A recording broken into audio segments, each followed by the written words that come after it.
Break के बाद एक बार फिर से आपका स्वागत है। आप देख रहे हैं टैक्स गुरु और हमारे साथ हैं जाने माने टैक्स एक्सपर्ट शरद कोहली साहब। कोहली साहब, लोगों को एक टैक्स बड़ा परेशान करता है और जब बजट आने वाला था ना तो हर किसी की निगाहें थी कि शायद सरकार यहाँ पे बदलाव करेगी और कुछ राहत दे दे। वो है कैपिटल गेंस टैक्स। और कैपिटल गेंस टैक्स बचाने के लोग हड़बड़ी में क्या करते हैं कि दूसरी प्रॉपर्टी खरीद लिया, कुछ कर लिया। तो ये इससे बचने का कोई तरीका होता है क्या? इसका स्मार्ट प्लानिंग क्या हो सकता है इसके लिए? जी हाँ लक्ष्मण, देखिए आपकी बात से मुझे ये भी रहा है कि कैपिटल गेन में कोई विशेष छेड़खानी नहीं की गई। ये ऐसा टैक्स था जिसको ऐसे का ऐसा छोड़ दिया गया है।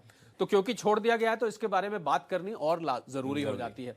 तो होता क्या है, आपने मान लीजिए फरवरी मार्च में कोई मकान बेचा उदाहरण के तौर पे, अब आपको 2 साल दिए जाते हैं सेक्शन 54 में, आप दूसरा कोई मकान खरीदें। आप कंस्ट्रक्ट करना चाहते हैं तो 3 साल दिए जाते हैं, 2 साल आगे के होते हैं, 1 साल पीछे का होता है। अब आपकी तो रिटर्न फाइलिंग की डेट आ गई, जुलाई में तो रिटर्न फाइल करना होता है और अभी तो आपको तो 2 साल दिए हैं। तो लोग सोचते हैं भाई वैसे 2 साल दिए हैं और रिटर्न फाइलिंग तो 3-4 महीने में ही आ गई। तो क्या करें? तो भाई अब क्या करें? तो इसके लिए आप बहुत सारे लोग भूल जाते हैं या उनको जानकारी नहीं होती। तो आज हम उनको बता देते हैं जिनको नहीं पता है। कैपिटल गेन अकाउंट स्कीम एक अकाउंट खुलता है किसी भी शेड्यूल्ड बैंक में, शेड्यूल्ड बैंक इसको खोलते हैं। उसमें आप उस पैसे को जमा कर दीजिए जिस पैसे को आपने कैपिटल गेन बचने के लिए किसी प्रॉपर्टी में लगाना था, और उस पैसे को वहां तब तक पड़े रहने देंगे आप जब तक आपकी ये 2 साल 3 साल की सीमा, मतलब ये मैक्सिमम टाइम है, जब तक नहीं पड़े रहे जल्दी निकाल सकते हैं।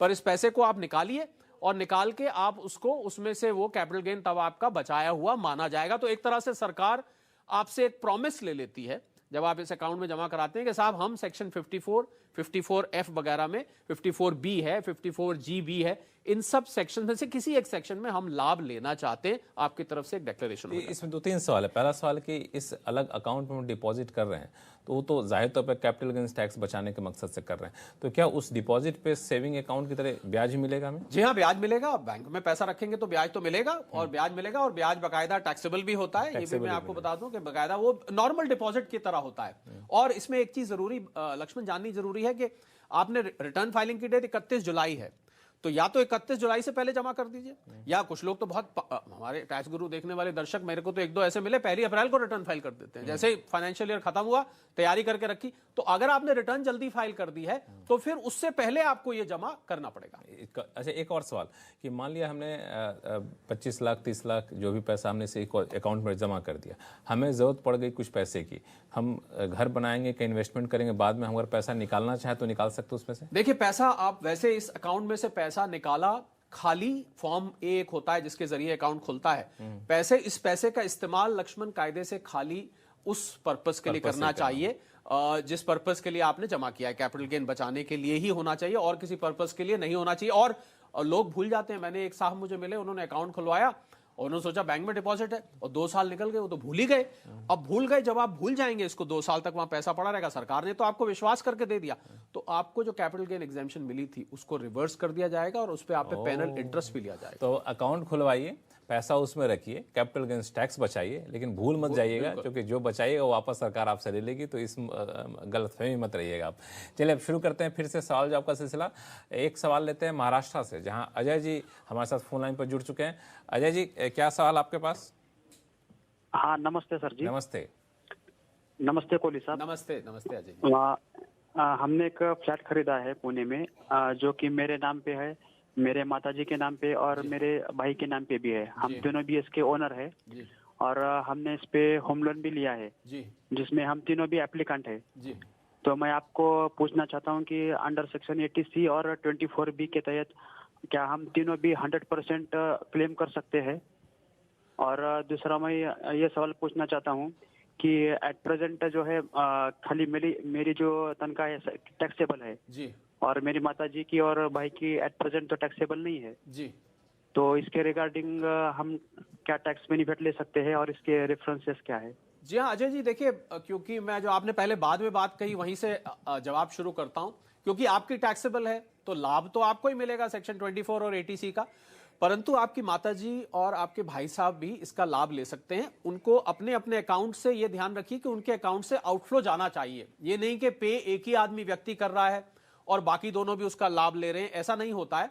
आपको उनके अकाउंट से भी अगर जा रहा है पैसा तो तीनों लोग एक ही प्रॉपर्टी पर जो 2-2 लाख रुपए की सेक्शन 24 में इंटरेस्ट की डिडक्शन मिलती है वो ले सकते हैं। एटीसी के अंतर्गत जो 1.5 लाख तक की प्रिंसिपल रीपेमेंट में मिलती है वो भी ले सकते हैं, परंतु आप तीनों के अकाउंट से जाना चाहिए। एक और ध्यान रखिएगा अजय जी कि जो आप बैंक से सर्टिफिकेट लेते हैं, जो सर्टिफिकेट देते हैं ना आपको प्रिंसिपल और इंटरेस्ट का, वो सर्टिफिकेट भी आप तीनों के नाम लीजिएगा और तीनों को रिकॉर्ड पे रखिए। पर फायदा तो अजय जी जो आपने बताया आप ही को मिलेगा, उनके लिए फॉर रिकॉर्ड वो आ जाएगा, अगर कल को उनको जरूरत पड़ती है इस डिडक्शन फायदा की, आपको तो वो ही ले मिलेगा। जी चलिए अजय जी, उम्मीद करता हूं कि आपके सवालों का जवाब मिल गया होगा। अगला सवाल लेते हैं कोलकाता से गणेश प्रसाद जी, जिन्होंने ईमेल के जरिए सवाल भेजा है। दरअसल ये अपनी पत्नी या किसी फैमिली मेंबर को पैसा देना चाहते हैं लोन के तौर पर, लेकिन उस पर वो ब्याज कोई नहीं लेंगे। तो पहला सवाल तो इनका है कि क्या हम पैसा दे सकते हैं, इंटरेस्ट फ्री लोन दे सकते हैं? तो मुझे लगता है इसको दे देना चाहिए, लेकिन आप बताइए कोहली साहब इसका जवाब। एक और इस सवाल वही पूछ लूँ आपसे मैं कि लोन पर दिया किसी फैमिली मेंबर को या वाइफ को, उस पर कोई कमाई हो रही है तो क्या उस पर टैक्स की देनदारी बनेगी? अब बनेगी तो किसकी बनेगी? जी हाँ, देखिए पत्नी को लोन देने का मामला है लक्ष्मण, तो अभी संभल के बोलेंगे। हाँ, अब संभल के बोलना पड़ता है, क्योंकि अब पत्नी को तो वैसे तो नॉर्मली तो पत्नी तो कहती है भाई लोन वोन छोड़ो, ये तो गिफ्ट हो गया मुझे, बस चलिए लोन मान लेते, कोई ब्याज नहीं लगेगा।